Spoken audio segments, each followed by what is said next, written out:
ஆன பொறுப்பு யார்ட கையில் இருக்குது? தாயிட கையில் இருக்குது. ஒரு பிள்ளையை அழகா நல்லா வளர்த்தெடுக்கணும் என்றால் முதலாவதாக நீங்கள் பிள்ளைக்கு தொழுகையை கொடுக்கணும். சின்ன வயசுல இருந்தே குர்ஆனை கொடுத்திருக்கணும். துஆக்களை மனநமிட வைத்திருக்கணும். சுபஹானல்லாஹ், இன்றைக்கு எங்களோட சமூகத்தில் நான் வேதனையோடு சொல்கிறேன், இது கல்வித்துறையோடு சம்பந்தப்பட்டிருப்பதனால், சின்ன பிள்ளைகளிலிருந்து பெரியவர்கள் வரைக்கும் கற்பித்து கொடுப்பதனால் இன்றைக்கு ரெண்டாம் ஆண்டு புள்ள எலக்யூஷன் போகுது. அல்ஹம்துலில்லாஹ், போகத்தான் வேணும், படிக்கத்தான் வேணும், எந்த தப்பும் இல்லை, போகுது. அல்ஹம்துலில்லாஹ். எத்தனையோ பயம் கவிதைகள், பாடல்கள் எத்தனையோ பாடமாக்கி வச்சிருக்கிறாங்க.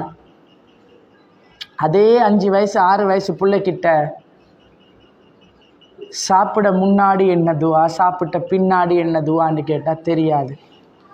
தூங்கி எழும்பின பிறகு என்ன துவா ஓதுறேன்னு கேட்டால் பல பிள்ளைகளுக்கு ஒழுங்கா தெரியாது. காலையில் ஓத வேண்டிய துவாவை கேட்டால் புள்ள தடமாறுது.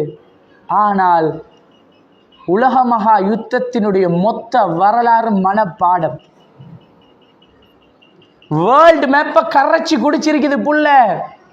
ஆனா சொந்த உம்மா வாப்பாக்காக வேண்டி என்ன துவா கேட்குற, குர்ஆன்ல அல்லாஹ் சொல்லி தந்த துவா என்ன தெரியாது.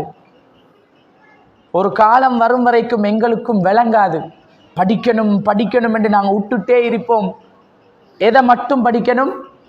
இந்த உலக விஷயங்களை மட்டும் படிக்கணும் விட்டுட்டு இருப்போம். ஒரு காலம் வரும்போது பிள்ளைக்கு பெற்றோருடைய அருமை விளங்காமல் போகும்.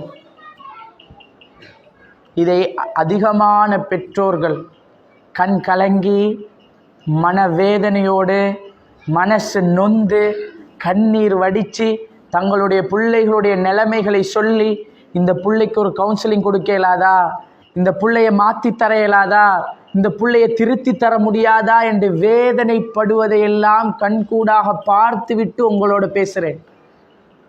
நிறைய உம்மா வாப்பா பிள்ளைகளை வளர்த்துட்டாங்க, மார்க்க அறிவை அவங்க கொடுக்கவில்லை. கடைசி என்னண்டா, இந்த உம்மா இந்த வாப்பா உயிரோடு இருக்கிற நேரமே உணர்வுகளால் மௌத்தாகி விட்டார்கள். உம்மா உசுரோட தான் இருக்கிறாங்க, வாப்பா உசுரோட தான் இருக்கிறார். ஃபீலிங்ஸ் செத்துட்டு உணர்வுகள் உயிரிழந்து விட்டது. ஏன்?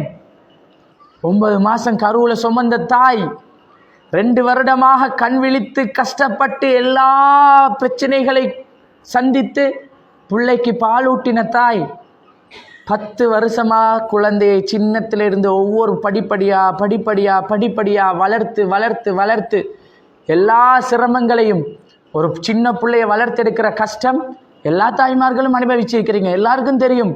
ஆனால் வளர்கிற பிள்ளைகளுக்கு அது தெரியாது. அவங்களுக்கு படிப்புண்டு அது மட்டும் சொல்லப்பட்டிருக்கிறதே தவிர குர்ஆனுடைய அறிவு சரியாக கொடுக்கப்படாவிட்டால்,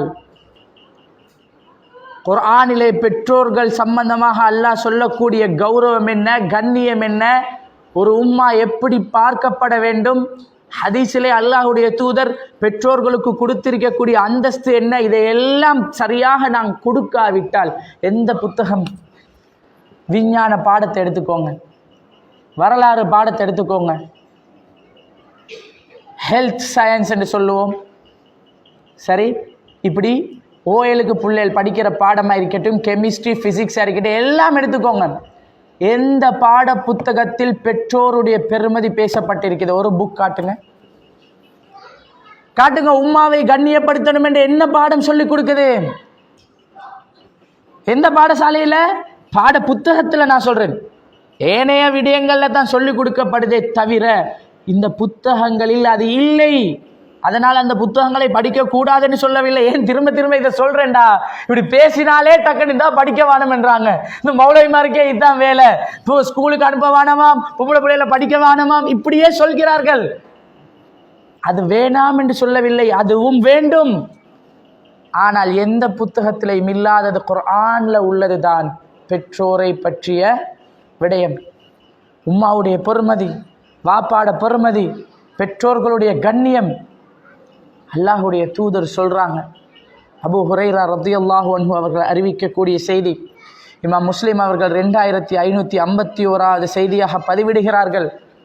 எங்க ஒரு வயதான பெற்றோர், அதாவது உம்மா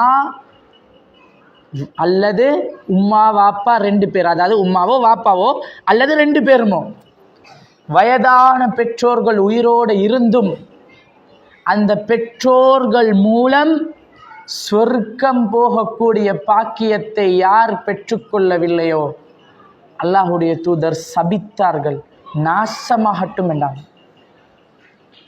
ரசூலுல்லாஹ் எங்களோட எவ்வளவு அன்பு தெரியுமா? அல்லாஹுடைய தூதர் இந்த சமூகத்தின் மீது எப்படி பாசம் வைத்தவர்கள் தெரியுமா? ரசூலுல்லாஹ் எங்களுக்கு பதுவா பண்ணுவாங்களா? ரசூலுல்லாஹ் எங்களுக்கு எதிராக அல்லாஹ்விடத்தில் சாபம் இடுவார்களா? அப்ப ரசூலுல்லாஹ் சாபமிட்டு இருந்தால் அது எவ்வளவு பாரதூரமான விஷயமாக இருக்கும். ரசூலுல்லாஹ்